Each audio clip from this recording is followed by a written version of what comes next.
अरविंद केजरीवाल ने दिल्ली में पंजाब के सारे मंत्रियों और विधायकों की परेड कराई।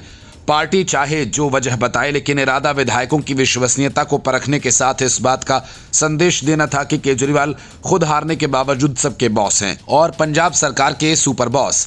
अब तक इस बात के आरोप कई बार लग चुके हैं कि केजरीवाल पंजाब का इस्तेमाल एटीएम की तरह करते रहे हैं। अगर ये सही है तो फिर आगे भी ऐसा ही चलता रहे। दिल्ली में हुई बड़ी बैठक इसी लिहाज से बुलाई गई थी। हालांकि अरविंद केजरीवाल ये बात बेहतर जानते हैं, पंजाब में सरकार के बिखरने की उम्मीद नहीं के बराबर है, क्योंकि 94 विधायकों का बड़ा संख्या बल उनके साथ है। इसलिए माना जा रहा है कि सारी कवायद दिल्ली में मिलनी करारी हार के बाद सबको केजरीवाल की हनक दिखाने के लिए की गई है, ताकि पंजाब में विभव कुमार का सिक्का चलता रहे और भगवंत मान पहले की तरह केजरीवाल और उनके परिवार के सामने नतमस्तक खड़े रहे। बैठक के बाद भगवंत मान ने पंजाब मॉडल की बात कही, लेकिन दिल्ली चुनाव के बाद ये सब जान गए हैं कि केजरीवाल अपने मॉडल का चाहे जो नाम दे दें, लेकिन वो मॉडल सिर्फ उगाही के लिए है।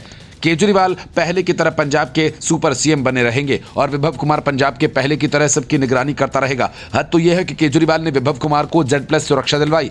जिस दिल्ली मॉडल के लिए पंजाब ने वोट दिया, उसे अब दिल्ली के लोगों ने ही नकार दिया और चिंता यह है कि पंजाब में भी इसका असर हो सकता है। वहीं दूसरी ओर भगवंत मान इस घटनाक्रम से अप्रभावित दिखे। दिल्ली के कपूरथला हाउस के बाहर मीडिया को संबोधित करते हुए मान ने कहा कि हम अपने वादों पर खरा उतरने के प्लान पर काम कर रहे हैं। उन्होंने कहा कि पंजाब को ऐसा मॉडल बनाया जाएगा, पूरे देश में दिखाया जाएगा। भगवंत मान ने कहा कि हम पंजाब में किसी भी गारंटी को नहीं तोड़ेंगे। हमने उन मोर्चों पर काम किया जिनको हमने वादा भी नहीं किया था, चाहे टोल टैक्स हो या विधायकों की पेंशन खत्म करना।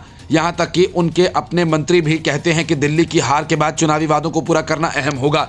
लेकिन अब चाहे उनकी अपनी पार्टी हो या विरोधी, सभी ने मौके की तलाश शुरू कर। दिल्ली में आम आदमी पार्टी की हार पर बात करते हुए मान के आलोचक कुंवर विजय प्रताप सिंह ने कहा कि दिल्ली में हार पंजाब में खराब शासन को दिखाती है। पंजाब सरकार राज्य में कानून व्यवस्था की स्थिति सहित कई मुद्दों पर काम करने में विफल रही। अमृतसर नॉर्थ के विधायक विजय प्रताप दिल्ली में केजरीवाल द्वारा बुलाई गई बैठक में शामिल नहीं हुए। उन्होंने कहा कि इस बैठक का कोई खास मकसद नहीं था, ये भी हेड काउंट के बारे में था और मैंने फोन पर इसकी जानकारी दी है। उन्होंने जोर देकर कहा कि पंजाब में आत्मनिरीक्षण का समय है, चाहे बड़े बड़े वादे हों, बेअदबी के मामले, न्याय दिलाना हो या कानून व्यवस्था। पंजाब सरकार इन सभी मोर्चों पर विफल रही। इस बीच कांग्रेस विधायक प्रगट सिंह ने कहा कि आम आदमी पार्टी ने हमेशा झूठ की राजनीति की और दिल्ली के नतीजों ने उनकी पोल खोल दी। पंजाब में भी उनकी हालत खराब है, क्योंकि वे सभी मोर्चों पर विफल रहे हैं। सिर्फ सीएम चेहरा हैं, लेकिन फैसले दिल्ली से लिए जाते हैं। उन्होंने कहा कि सोशल मीडिया की राजनीति से पंजाब के लोगों को कुछ नहीं मिला। पुलिस थानों पर ग्रेनेड से हमले हो रहे हैं।